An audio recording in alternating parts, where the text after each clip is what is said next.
welcome to Channel 2 News. It's December 7th, 1941. Today, bright and early, we are showing live coverage of the debate between two Senate officials. The debate between isolationism and interventionism is a popular topic these days and is relevant with all the growing troubles in Europe. Representing the two sides are Senator Marston of California, representing the isolationists, and Senator Pasamic of New York, representing the interventionalists. Let's introduce them now. Welcome, Senators Marston and Pasamic. Thank you. I'm happy to be here today. Yes, thank you for having us. So, as I'm sure you both know, Germany has been waging war against several other European countries. Germany has joined forces with Japan and Italy. Britain stands alone against the Axis powers. France has surrendered and fallen. Germany has invaded Poland, Belgium, and the Netherlands. It looks to be another world war. And yet, the United States has just created a peacetime war draft. American citizens are torn between getting involved and staying out of the war. So let's start this debate. Take it away, Senator Marston. The United States of America should remain neutral. We cannot enter this war. We are already involved in the war. The U.S. is aiding England and the Allies by lending and leasing our arms to them.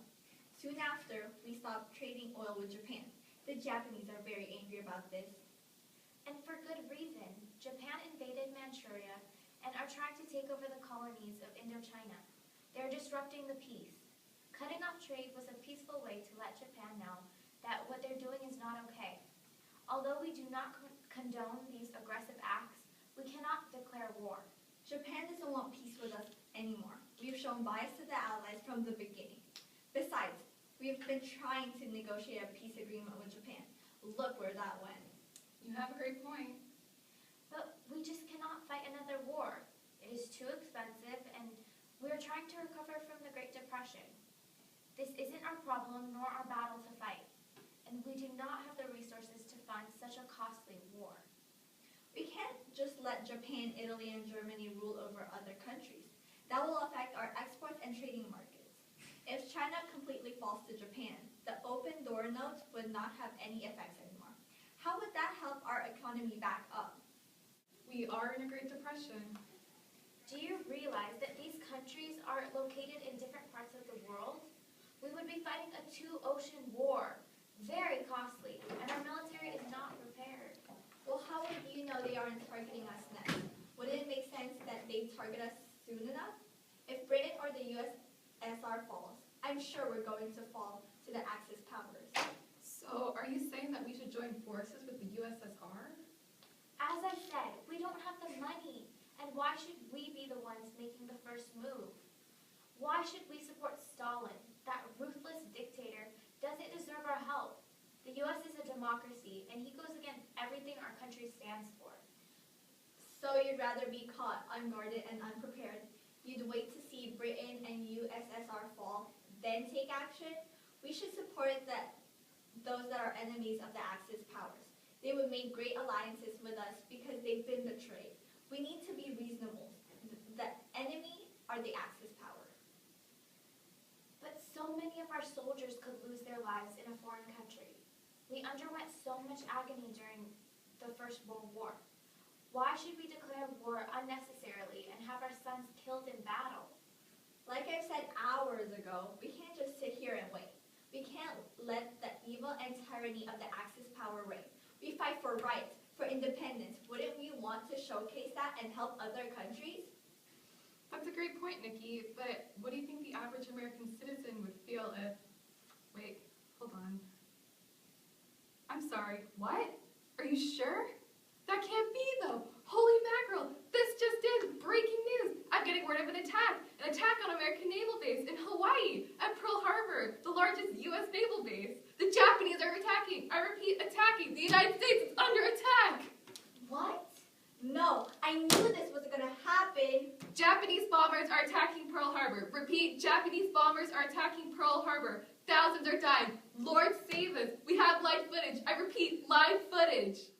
He could strike back.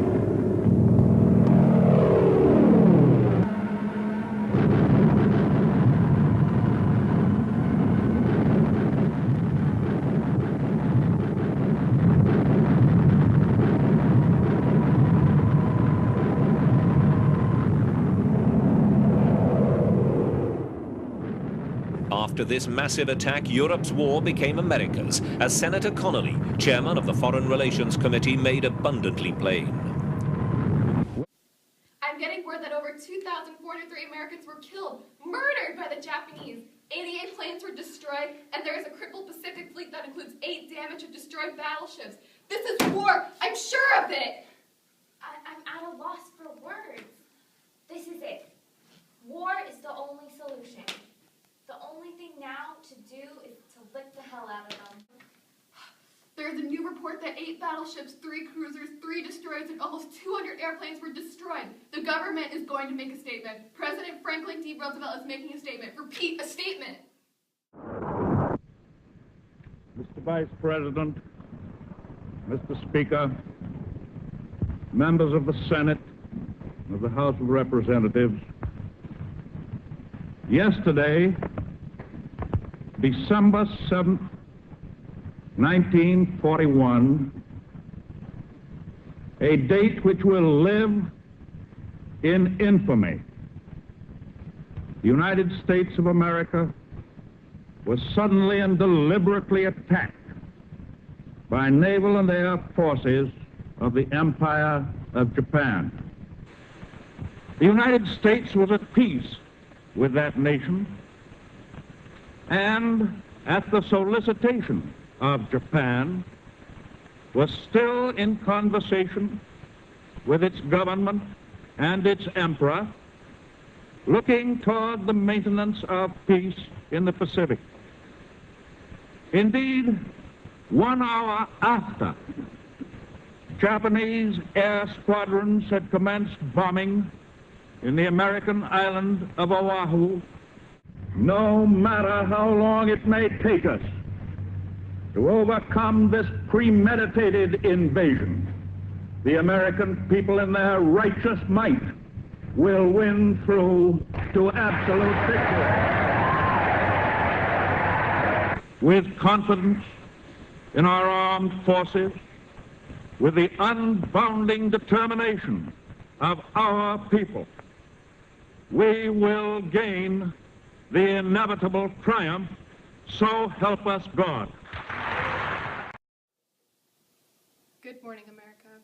Today, December 7th, 1945, we remember the devastating attack on Pearl Harbor that happened 4 years ago. That day will truly live in infamy. We remember the brave Americans who lost their lives that tragic day. Over 2,400 Americans were killed and our Navy crippled at a crucial time. We lost many critically needed resources. However, this event helped fuel the determination and drive that Americans had as we fought in World War II. Thank you, all of you, courageous American citizens, for serving our country and helping to end the atrocious events led by the Axis powers. We won this devastating war, and not only emerged as the victors, but as a world power. U.S. participation ended the Great Depression and gave women and African Americans more rights. Unfortunately, this event led to the growing hatred and discrimination against Japanese Americans. Because of the paranoia that they were spies for the Axis powers, innocent Japanese Americans were put in internment camps. This hatred led to the use of an atomic bomb, the first one ever to be used. This bomb had astronomically devastating effects on the Japanese people. Thousands were killed. Although argued whether or not this was the right course of action, a large number of lives were lost that day. Thankfully, today we are moving past these awful events towards a bright, new, and peace-filled future. However, we must reflect so that this kind of war never happens again. Bill Spear, a naval officer, shares his experience of the attack on Pearl Harbor with us.